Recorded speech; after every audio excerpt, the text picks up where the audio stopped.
Hello, I welcome you all for the course on the heat transfer. Myself, Professor Prashant Patunkar, in the Department of Mechanical Engineering at MIT School of Engineering, MIT Art Design and Technology University. Let me welcome you all for this new semester. The subject of the heat transfer that we are going to study in this particular semester. At the very beginning, I would like to ask to all of you to note the code for this subject 18 BTMA 501. Now, speaking very broadly, the subject of the heat transfer is normally offered for the third year undergraduate students in the mechanical engineering department across the various universities and the technical institutions. The intention or the motive for this particular session that we are going to discuss today is just to give an overall idea regarding what are the contents in our subject, what is the teaching scheme, what is the evaluation scheme, the different types of the books those are supposed to be used for the preparation of the subject, and so on. Now, taking this discussion to the next level, so this particular slide that shows you the teaching scheme as well as the examination scheme, the pattern that will be followed for your assessment and for your teaching. We will be conducting around 3 lectures in a week, and there will be practical sessions as well for the subject of the heat transfer, or we can say the heat transfer laboratory, 2 hours per week per batch. The examination scheme that consists of the 2 different types of the assessment. The first assessment is nothing but the continuous assessment that carries the weightage of the 40 marks, and at the end of the semester there will be a comprehensive end term examination, the written examination, theory examination of 60 marks. So thus the subject will be assessed for the entire 100 marks. Now, in some of the upcoming slides, I will just let you know what are the different topics that we are going to discuss in the subject of the heat transfer. And toward the end of the today's session, today's lecture, we will be having just a brief introduction for our subject, what actually the heat transfer subject is there, and what are the fundamental or the basic applications of the heat transfer in practical life. So these are the contents for the unit number 1, and to be very specific, the entire subject of the heat transfer that will be divided into the 5 different topics or the 5 different units that we can see. So whatever the contents which can be seen there on the slides are nothing but related for the unit number 1, and the title for that unit number 1 stands to be Fundamentals of the Heat Transfer. We will be discussing about the what is the definition for the heat transfer, what are the different applications for the heat transfer, how you can differentiate between the heat transfer and the subject of the thermodynamics that you studied at the second year level, the different mechanisms or the phenomenon of the heat transfer, those are going to be highlighted, the different heat transfer laws which can be applicable for the various mechanisms, those will be also discussed in this particular unit, and some of the important heat transfer properties, the conductivity, or to be specific, it is the thermal conductivity, heat capacity, thermal diffusivity. These are some of the properties that we are going to discuss, that we are going to highlight. Toward the end of this first part of this unit number 1, steady and the unsteady state heat transfer, or we can say the different types of the heat transfer that can also be highlighted, that can also be seen. And the second part for the unit number 1 that essentially focuses on the one-dimensional steady state heat conduction. Now, according to one of the criteria, the heat transfer can also be classified as an one-dimensional, two-dimensional, or the three-dimensional. So this is what the one dimensional steady state heat transfer that we are going to look at in the unit number 1. To find out the rates of the heat transfer through the different geometries, such as the through the slab, the hollow cylinder, hollow sphere, so we would be say having the mathematical treatment as well as the derivations to calculate the rate of the heat transfer for these three different geometries. Then to discuss regarding the electrical analogy of the heat transfer. Then two important concepts in the heat transfer: thermal resistance, concept of the critical radius, or also called as the radius of the insulation, specifically in the case of the cylinders and the spheres. The generalized heat conduction equation in the Cartesian coordinate that we are going to derive, very important equation as far as the heat transfer is concerned. After the derivation, we will be also looking at the reduced forms of this equation or the various forms of the equations. And one of the important topic which is related to this one-dimensional heat conduction is there with the heat transfer with the internal heat generation, and that is also applicable for the three fundamental geometries: plane wall, cylinder and the sphere. So we will be looking after or highlighting only after the theoretical treatment for the internal heat generation. So these are what the contents which are involved for the unit number 1. The unit number 2 is there for the fins. In some of the books you will also find out the alternative name for the fins is given as an extended surfaces. So we will have the introduction for the fins, that why the fins are supposed to be used, what are their different classification types, and where these fins are actually used in practical applications. Then we will be giving the mathematical treatment for obtaining the governing equations, essentially for the temperature distribution, and to calculate the rate of heat transfer for the different cases of the fins, which can be called as, say, infinitely long fin, adequately long, and the short fin. Then toward the end of this part, the important, what you can say, the performance parameters of the fins, those will be highlighted, those will be discussed, and which are nothing but the fin efficiency and the fin effectiveness. So these two important characteristics, performance parameters, that will also discuss along with the mathematical treatment for the calculation of the fin efficiency and the fin effectiveness. Whereas the second part that deals with the transient heat conduction, the transient heat conduction, alternatively also called as the unsteady state heat transfer, unsteady state heat conduction. So we will introduce what do you mean by the transient unsteady state heat conduction and how it is different from the steady state heat conduction. Some practical example that we normally encounter in the actual life, in day-to-day life, those will be discussed as an examples for the unsteady state heat transfer. The mathematical treatment which is applicable for the unsteady state heat transfer through the model or through the method that is known as the lumped heat capacity method, that will discuss and will derive the equation to obtain the temperature distribution and the rate of the heat transfer indeed. And toward the end we will be also discussing one important concept that is known as the time constant of the thermocouple. Okay. Unit number 3. So this unit number 3 specifically highlights or the targets there onto the another mode of the heat transfer or the physical mechanism, the phenomena by which the heat transfer takes place. That is nothing but the convection. Or in other words, we can say that the first two units, the introduction to the heat transfer and the fins, will be say limiting our discussion to the first mode of the heat transfer, that is nothing but the conduction, and this unit number 3 that focuses onto the convection heat transfer. So the points which are going to be highlighted here, that is nothing but the definition of the convection, applications, and the governing law used for the convective heat transfer, and one of the important parameter or the constant of proportionality, we can also say the convective heat transfer coefficient. Broadly, the convection can be classified in the two different categories: natural convection and the forced convection.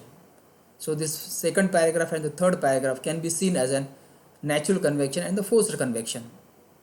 So we'll be discussing about the mechanism, the different applications or the examples in practical or day-to-day life, coefficient of volumetric expansion, mean film temperature rather, then the different dimensionless numbers and their correlations. I would like to remind to all of you that some of the dimensionless numbers that you might have definitely came across while studying the subject of the fluid mechanics at the second year level, and the dimensional analysis that you have definitely carried out in the subject of the fluid mechanics. Then the forced convection, the last part for the unit number 3, the different types of the flows, that is a laminar and turbulent flow. I am sure that this particular term, the different types of the flows that you have studied in the fluid mechanics as well.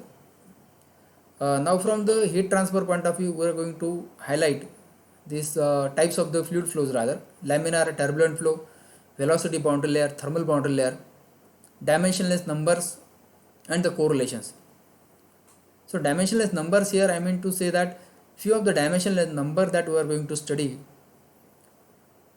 can be classified used for the natural convection phenomena, and some of the dimensionless numbers can be used there for the forced convection phenomena. So in that way we are going to discuss the dimensionless number and their correlations, and by using these correlations we will be definitely solving some of the problems to calculate the heat transfer coefficient in the natural as well as the forced convection heat transfer. Unit number 4 essentially highlights discusses regarding the third mode of the heat transfer, that is nothing but the radiation. While studying the different points or the topics in the unit for the radiation, I am sure that some of the concepts, some of the definition that you might have definitely covered at your 12th standard, 11th or the 12th standard in the subject of the physics. So we will be discussing, we will be taking those definitions at some different level in the topic of the radiation. So we will be discussing about what the radiation mechanism for the heat transfer is there, the different properties of the radiations, the different types of the bodies used in the radiation heat transfer, the fundamental laws which are applicable for the radiation heat transfer. Then to calculate the rate of the heat transfer or the heat exchange between the two black surfaces, one of the important geometrical parameter known as the radiation shape factor. So that is nothing but the radiation shape factor algebra that we are going to study, the different types of the resistances used in the concept of the radiation, the application of the electrical analogy in the radiation heat transfer, that is one of the important point to be covered in the radiation heat transfer. Then the different arrangements to calculate the rate of the heat transfer, such as the parallel infinite plates, concentric cylinders and concentric spheres. And toward the end, the radiation shields, which are basically nothing but the thin sheets which are specifically used, or their intention, their objective is to reduce the rate of the heat transfer between the two surfaces. We will see that how the radiation shield help us to obtain this particular objective. And toward the end, the radiation error in the temperature measurement by the thermocouple. So one equation we are going to use to calculate the rate of the heat transfer toward the end of this particular unit number 4. And the last, that is nothing but the unit number 5, so which essentially deals with the equipment which is used for the heat exchange or the heat transfer between the two different fluids. So such device, such equipment, such physical arrangement is known as the heat exchangers. So the point that we are going to discuss for the heat exchanger, the definition, the applications of the heat exchanger in the practical life, in industrial applications, in commercial applications, what are the different means by which we can classify the heat exchanger. There are different types, the temperature distribution in the heat exchanger according to their classifications, very important concept of the overall heat transfer coefficient.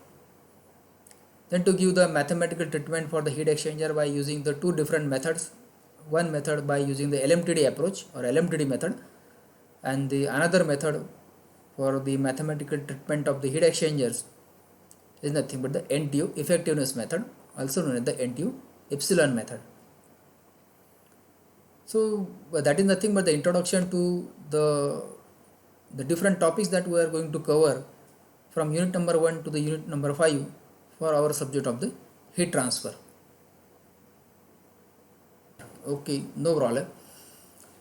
Uh, as far as the laboratory work is concerned, these are nothing but the list of the different experiments that we are going to cover in the subject of the heat transfer. So 11 number of the experiments are there, so out of which 8 experiment that we are going to cover for the subject of the heat transfer.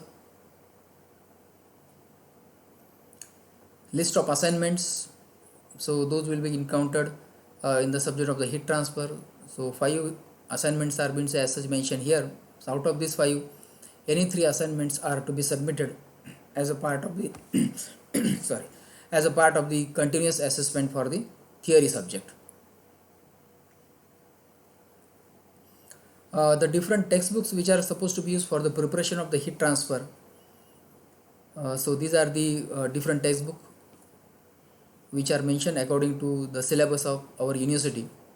Heat and Mass Transfer by R.K. Rajput, Fundamentals of the Heat and Mass Transfer by R.C. Sachadeva, and the Heat Transfer by the J.P. Holman, and the list of some of the reference books. Fundamentals of the Heat and Mass Transfer by F.P. Incropera, D.P. Devitt, Heat and Mass Transfer, Fundamentals and Application by Sengel, Heat Transfer by Chapman, Heat Transfer book by P. Kenag, and Engineering Heat and Mass Transfer by M.M. Rathod. So these are some of the books which are recommended for the preparation of the heat transfer. The additional books you can also definitely refer to enhance your knowledge base for the preparation of the subject of the heat transfer. So definitely that is also welcome from your side.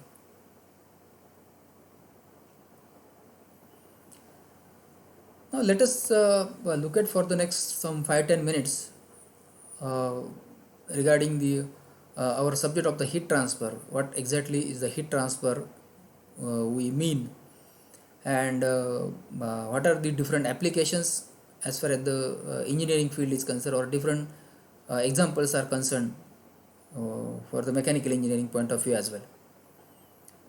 So let us discuss these points. What is the energy? So you have definitely studied about the energy, the definition of the energy there in the physics, then in the subject of the engineering thermodynamics for the second year level. So in a very straightforward manner we can say that energy is nothing but the capacity to do the work, and some different forms of the energies, different examples of the energy that we normally see in our day-to-day life is nothing but the mechanical energy, the chemical energy, the electrical energy, the nuclear energy, the geothermal energy, and so many different forms of the energy that you can name any form of the energies for that matter, I will say. And what the heat energy is then, how the heat energy is different from the energy that we have listed in the above paragraph. So energy which is in the transition, the energy that flows from one region to the another region, the energy that gets displaced from one place, from one region to the another region, is nothing but the heat. So it is nothing but the energy in the form of transition, and whenever it is flowing, whenever it is getting transferred, displaced from one location to the another location, you definitely need some driving force, some potential is required for this transfer, for this displacement. So the driving force, the potential for the passage of this heat, for the displacement of the heat from one region to the another region, is nothing but the temperature. So it is on account of the temperature the energy flows from one region to the another region, that is nothing but the heat. So, or in short we can say that whenever there is a temperature difference between the two bodies, two substances, the heat energy is likely to flow. And whenever they attain the equilibrium temperature, equilibrium of the temperature, thermal equilibrium, the heat will not flow, or heat flow of the heat will definitely stop. So it is very straightforward that if there is no temperature difference, there is no temperature gradient, so there is no possibility of any heat transfer from one place to the another place. So as simple as it is. So in the study of the heat transfer, in the subject of the heat transfer, we are essentially concerned about how, it means that the mechanism, the different mode, and at what rate the heat transfer takes place. Okay, the mode of the heat transfer that is involved, and what is the rate at which the heat is getting transferred from one region to the another region. So that will be calculated, that will be determined by the different forms of the equation depending upon what mechanism is there for the heat transfer. That is how the heat transfer takes place. The heat transfer is based on the laws of the thermodynamics. So I'm sure that the two different laws of the thermodynamics might be known to you out of the various laws of the thermodynamics, the first law of thermodynamics and the second law of thermodynamics. So this law of the thermodynamics, which states that heat flows from a body at higher temperature to a body at lower temperature, the second law of thermodynamics. So conversely or alternatively, we can also say that heat cannot flow from a body at lower temperature to a body at higher temperature unless and until some external device or external energy, external assistance is used, like that of the heat pump is employed. It means that some form of the input, some form of the energy is definitely required to transfer the heat from the body at lower temperature to a body at higher temperature. So that essentially is nothing but the second law of thermodynamics that you studied in the second year, right? Now the question definitely would arise in your mind that why we should study the subject of the heat transfer. So there must be some motivation, there must be some encouragement. Why the subject of the heat transfer must be studied? You must be having this question in your mind. So this particular slide will let you know the significance or the importance of the heat transfer or the study of the heat transfer that we should have. Now definitely you will not find a single field of the engineering where the knowledge of the heat transfer is not required or it is not applied. I am saying the field of the engineering, not in the mechanical engineering but the different branches of the engineering as well. So knowledge of the heat transfer is always required while designing an equipment. So let us see what the different examples that we can cite here. As far as our branch is concerned, the mechanical engineering, the design of the internal combustion engines, isn't it? You are burning the fuel inside the cylinder which generates the heat, which generates the thermal energy after the combustion, and you need to transfer that heat, or you should transfer the heat in such a way that the engine should not get overheated. Then the operation of the refrigeration and air conditioning equipments, the refrigerator, the domestic refrigerator that you use, the air conditioner, those are used for the cooling applications. So definitely that deals with the heat transfer, the cooling and heating of the bodies for the heat treatment. So definitely in the subject of the engineering metallurgy, you might have come across one of the important concept of the heat treatment. So you are going to heat a particular metal according to the requirement, and it is going to be cooled using some media, either it may be air, it may be the water, or it may be the oil. So definitely the heat transfer is involved in such applications. The operation of an electrical engineering examples, the cooling of the electrical motors, transformers where the electricity flows, current carrying wires, conductors, electrical geysers that you use at your home for heating the water, electrical iron. So all these are nothing but the examples for the electrical engineering side, and all these equipments are dealing with the generation of the heat. Their performance will depend upon the rate of the heat dissipation. The field of the chemical engineering, we know the two very important processes for the chemical engineering. That is nothing but the you can say the endothermic reaction and the exothermic reactions. So both of these processes are dealt with the heat absorption and the heat rejection respectively. I would like to add two more important processes where the chemical engineers normally encounter more: the condensation and the boiling. So these are very two important processes in the heat transfer, or we can say these are the heat transfer processes which are accompanied with the phase change as well, the condensation and the boiling. Nuclear engineering, the conversion of the fission and the fusion energy to the electricity with the help of the nuclear reactor, so generates a tremendous amount of the heat. So cooling of the nuclear reactor is essential to keep them at the required temperature, desirable temperature. Electronics engineering, they are using the integrated circuits, motherboard, small chips, the electronic devices, electronic gadgets. You are having the laptop, you are having the computer, you are having the mobiles. So definitely these are going to get heated during their operation, and their performance will definitely depend upon the rapid rate of the heat removal, heat dissipation from such equipments to the surrounding medium, surrounding region, we can say.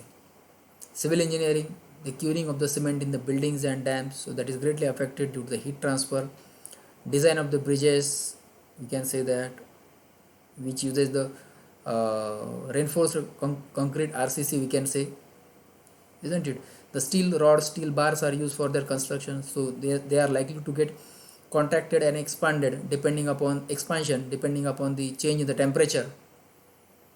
Hydraulics, biotechnology is nothing but one of the emerging field in the engineering.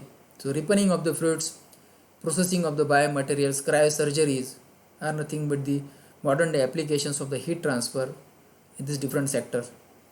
And for the space engineering, like that of the cryogenics, where you can say the fluids or the gases are likely to be get condensed at very low temperatures. The so-called the permanent gases which are present in the air normally get condensed at very low temperature, normally in the range of 123 Kelvin down to 0 Kelvin.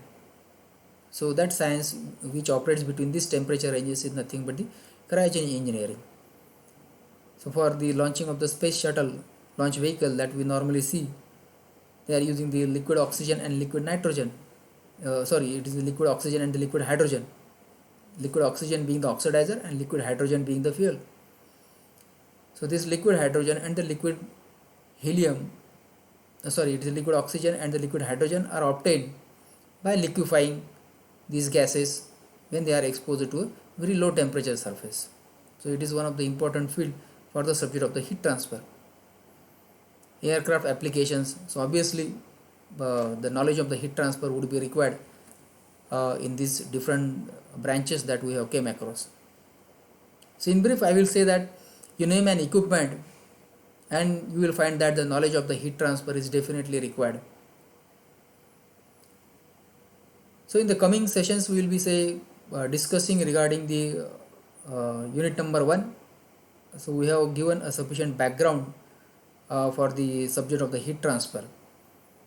Two important points that I would like to highlight here toward the end of this lecture. The definition for the heat transfer, so that is nothing but the energy in transition, energy in flow, energy that flows, that get displaced due to the temperature gradient. That is the first point that you should take away from this lecture. And second point that is of significant importance is nothing but the different applications of the heat transfer for the different branches of the engineering. Okay, so I would stop here for the today's particular session, and definitely from the next section we will be starting with the core topics for the subject of the heat transfer. Okay, we will be discussing regarding the difference between thermodynamics, heat transfer, and then possibly we can start with the different mechanisms or the modes of the heat transfer: conduction, convection, radiation, respectively. Okay, so that's it from my side for this particular session. So thank you for your kind attention.